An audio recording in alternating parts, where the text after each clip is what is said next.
Hello friends, welcome to the new session of quantitative aptitude. Today we are going to discuss about divisibility test for some standard results. कुछ ऐसे standard conditions हैं जिनके basis पे हमसे divisibility के questions पूछे जाते हैं, तो हम उन्हें डिस्कस करेंगे। तो पहली जो कंडीशन है हमारी, जो फॉर्मेट होता है जो गिवन इक्वेशन का पॉलिनोमियल या जिसको हम कह सकते हैं उसका फॉर्मेट क्या होता है, x की पावर n माइनस वाई की पावर n, x की पावर n माइनस वाई की पावर n प्लस y की पावर n, x की पावर n प्लस y की पावर n। तो ये चार फॉर्मेट्स होते हैं। अब इसमें आप देखेंगे upper two and last two ये सेम होते हैं। तो ये किस बेसिस पर कैटेगराइज होते हैं, ये होते हैं n के वैल्यूज पर कैटेगराइज। तो n की वैल्यू एक बार ऑड, इवन, ऑड और इवन। ओके, उसके बाद अगर बात करें, जो सबसे पहली जो कंडीशन है, अगर x की पावर n माइनस वाई की पावर n और n की वैल्यू ऑड है, ये हमेशा किससे डिविजिबल होगा, ये हमें कैसे याद रखना है, ये हमेशा डिविजिबल होगा किससे, इस बेसिस पे जब क्वेश्चन आएगा तो ये x माइनस वाई से डिविजिबल होगा हमेशा। ये जो पेयर है x माइनस वाई से डिविजिबल होगा, या x प्लस वाई से डिविजिबल होगा, या x माइनस वाई और x प्लस वाई के प्रोडक्ट से डिविजिबल होगा। ये जब कंडीशन होगी तो x प्लस वाई से डिविजिबल होगा, और ये कंडीशन होगी तो नन ऑफ दीज, ये किसी से भी डिविजिबल नहीं होता है। इसमें जो यहाँ पे कंडीशन फोर्थ लिखी है वो वर्चुअली एंड है, यानी उसके बेसिस पर कोई क्वेश्चन नहीं आएगा। ये मेनली ब्रॉडली ये तीन कंडीशंस हैं जिन पे हमसे क्वेश्चंस पूछे जाते हैं। ओके, अब इसको देखिए हमने याद कैसे रखना है।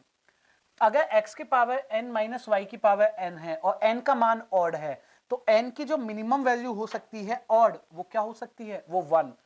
तो x1 y की पावर 1, आप देख लीजिए इसी से डिविजिबल होता है। इसी तरह से अगर यहाँ पे x की मिनिमम वैल्यू n की मिनिमम वैल्यू ऑड रखें तो x प्लस वाई, और यहाँ पे E1 की minimum value x square minus Y square, x square minus Y square, x minus y भी इसका फैक्टर है, एक्स प्लस वाई भी इसका फैक्टर है। It's obvious x square minus Y square से तो होगा ही डिविजिबल, और इन दोनों का प्रोडक्ट क्या है, X square minus Y square ही है। जो चौथी जो कंडीशन है ये क्या बनेगा, X square plus Y square, इसका minimum condition, minimum even value पे प्लस में X square plus Y square बनेगा, और X square plus Y square को ना तो फर्दर हम फैक्टराइज कर सकते हैं और ना ही और किसी केस से वो डिविजिबल हो पाएगा। क्लियर? अब इस पर देखते हैं क्वेश्चंस हमसे कैसे पूछे जाएंगे। क्वेश्चन को एक बार डिस्कस करते हैं। So let's take some examples on this. तो एग्जांपल नंबर फर्स्ट देखते हैं। इस पर अगर हमें गिवन हो 78 की पावर 57 माइनस 67 की पावर 57, और ये जो इक्वेशन है, ये जो पॉलिनोमियल है, ये किससे डिविजिबल होगा। First we check with the symbol, symbol है नेगेटिव, तो अपर टू कंडीशंस में से कोई हुआ, एंड उसके बाद हमने पावर चेक की, इवन ऑड है तो पहली कंडीशन से बना। ठीक है, अगर इसको मैं नेमिंग करना चाहूं, that is a condition first, second, third and fourth, और फोर्थ के रिगार्डिंग तो कोई क्वेश्चन आना नहीं है, और आया तो we can say that none of these, यानी कि किसी से भी डिविजिबल नहीं है, जो भी x माइनस वाई और x प्लस वाई के बेसिस पे या x प्लस वाई के फॉर्म में नंबर्स गिवन होंगे। यहां पे हमें x का मान पता है 78 है, y का मान पता है 67 है, तो x माइनस वाई क्या हो जाएगा, 78 minus 67, so the correct answer is 11। तो यहां पे जहां भी हमें ऑप्शन 11 दिखेगा उसे हम टिक कर देंगे। ओके, चलिए let's move forward for another example. एक और क्वेश्चन इस पर देखते हैं। एग्जांपल नंबर 2, सपोज करते हैं एक और ऐसे ही इक्वेशन हमें गिवन है, 18 की पावर 21 प्लस 6 की पावर 21, एंड इसके लिए हमें ऑप्शंस भी हमारे पास, ऑप्शंस लिख लेते हैं 48, 40 48, 40, 56,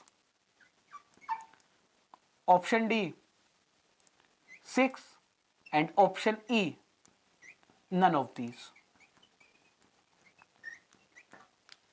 ठीक है, पहले चेक करते हैं कंडीशन कौन सी है। तो कंडीशन क्या है, प्लस की है, प्लस की कंडीशन। और अब आप जब उसके एक्सपोनेंट्स पिक करेंगे तो एक्सपोनेंट्स क्या हैं, एक्सपोनेंट ऑड हैं, पावर्स ऑड हैं, तो ये कंडीशन थर्ड हो गई, plus with odd. Third condition है तो ये x ये y और दोनों के एडअप से यानी 18 प्लस 6 तो क्या हो गया, ये 24 से डिविजिबल है।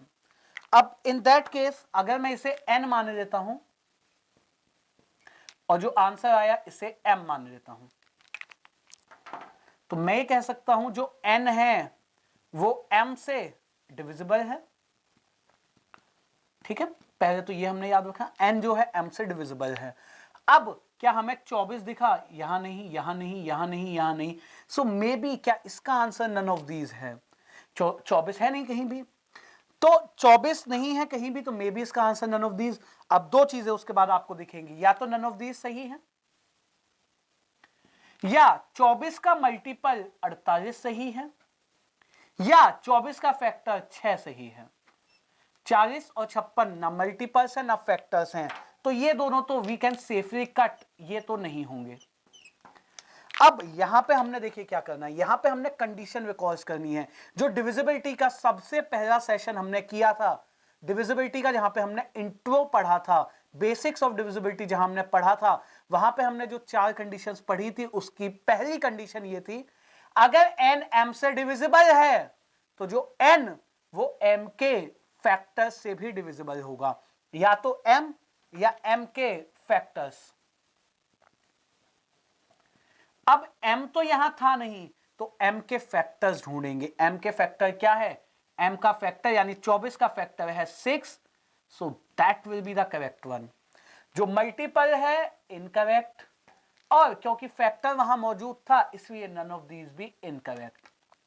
मल्टीपल्स तो यूज करने ही नहीं है। अगर यहां पे 6 नहीं होता, कुछ और होता 16 या कोई और नंबर, तब वहां हम क्या सही रखते, तब वहां पे नन ऑफ दीज सही होता, बिकॉज ना तो वो फैक्टर आया, ना तो m के फैक्टर आए और ना ही m यहां पे मौजूद था।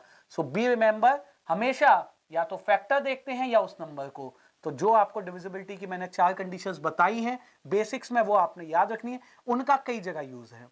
और ये जो 3 स्टैंडर्ड कंडीशंस वो हम याद रखेंगे, और तीनों स्टैंडर्ड में पहली 3 कंडीशंस का ही यूज है। 4 है वैसे, लेकिन यूज जब पहली 3 का ही ज्यादा है। 4th वाली कंडीशन को हम कह सकते हैं जो भी क्वेश्चन इस पे आएगा तो वहां हमने क्या सिलेक्ट करना है, not divisible by either x minus y और x प्लस वाई। तो जिस तरह से वो क्वेश्चन डिजाइन होगा उसमें हम इनमें से किसी भी पेयर को पिक नहीं कर सकते हैं। Okay, so these are the basics of this standard condition. Let's move forward to some of the questions on standard conditions of divisibility.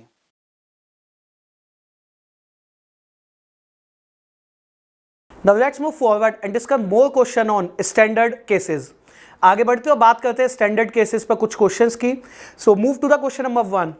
Question number 1 ये कहता है कि 49 raise to the power 15 minus 1 is divisible by which of the following options. सबसे पहले अगर बात करें तो ये x की पावर n माइनस वाई की पावर समथिंग है। अब यहां पे 1 की पावर कुछ भी नहीं है तो हम उसको 15 मान सकते हैं, because 1 raise to the power anything is same, तो दोनों जगह 15 हो गया। अब x की पावर n माइनस वाई की पावर n से मैच करता है, जहां पे n क्या है, n है ऑड नंबर, तो ये जो डिविजिबल होगा ये होगा x माइनस वाई से डिविजिबल ऑलवेज। तो मैं ये कह सकता हूं कि x माइनस वाई से डिविजिबल होगा तो 49 माइनस 1 यानी 48 से डिविजिबल है। तो 49 की पावर 15 माइनस 1 की पावर 15 48 से डिविजिबल हुआ। अब ये 48 से डिविजिबल है, लेकिन ऑप्शंस में 48 था नहीं, तो क्या आंसर नन ऑफ दीज होगा।